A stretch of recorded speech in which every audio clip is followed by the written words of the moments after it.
In today's video, I want to share a tip that will improve the look of your decreases, the invisible decrease.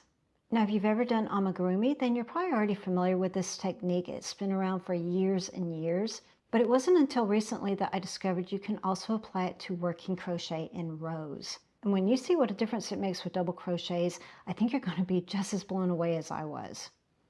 First, let me show you how to do the invisible decrease in Amigurumi. It's typically done with single crochets. Let's say you want to decrease the next 2 stitches.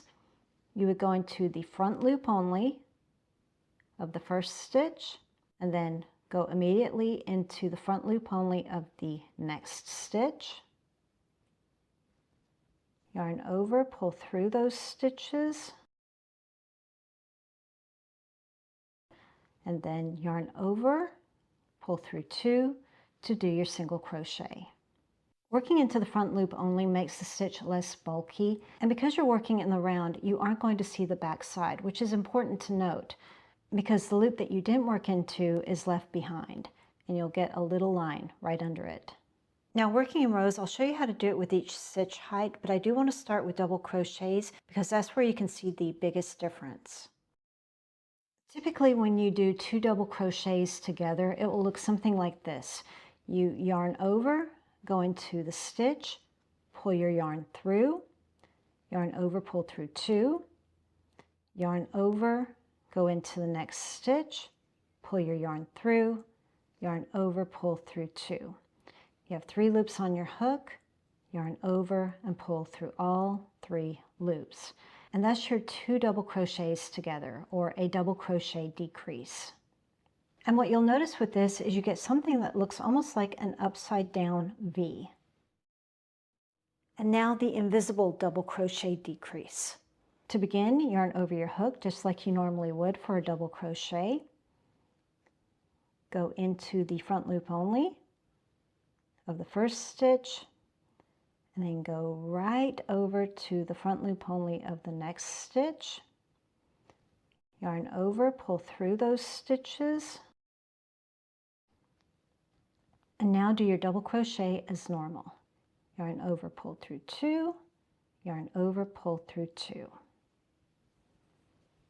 Now remember, if you only do the front loop only, on the back side, you are going to have that remaining loop visible. So you will have a line underneath the stitch. Let me show you that again. Yarn over as if to do a double crochet, go into the next stitch all the way through, and then go into the next stitch under both loops. A little bit harder to do, it's tighter for sure. Yarn over, pull through those stitches,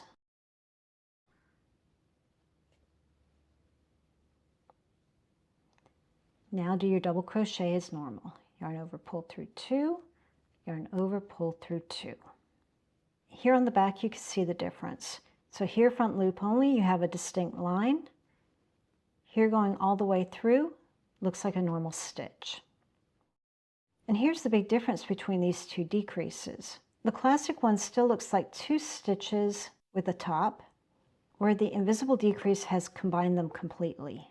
For me, that's an incredible difference between the 2 techniques. So really, you can decide what kind of look you're going for.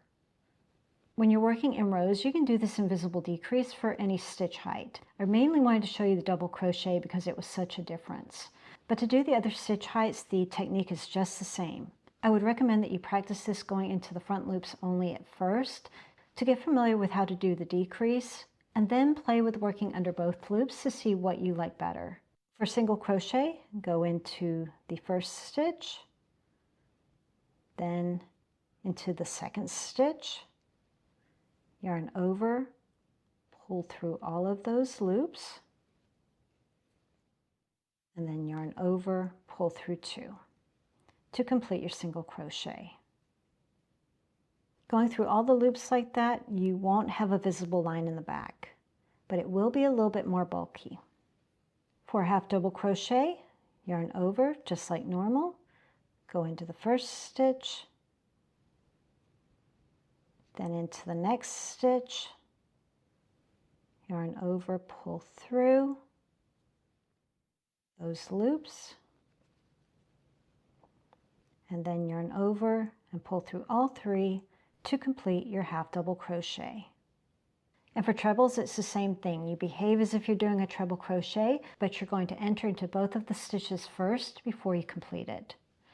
So yarn over the hook twice, going into the first stitch, going into the next stitch, yarn over, pull through those stitches, and then complete your treble. Pull through 2, pull through 2, pull through 2. And that's your invisible decrease worked in rows. So let me know if this is new to you or you've been doing it for years. For me, I'll just say it's better late than never, and I can't wait to use this in future. I do hope you enjoyed the video, and if you did, a like is always appreciated. Thanks for watching, and I'll see you in the next one.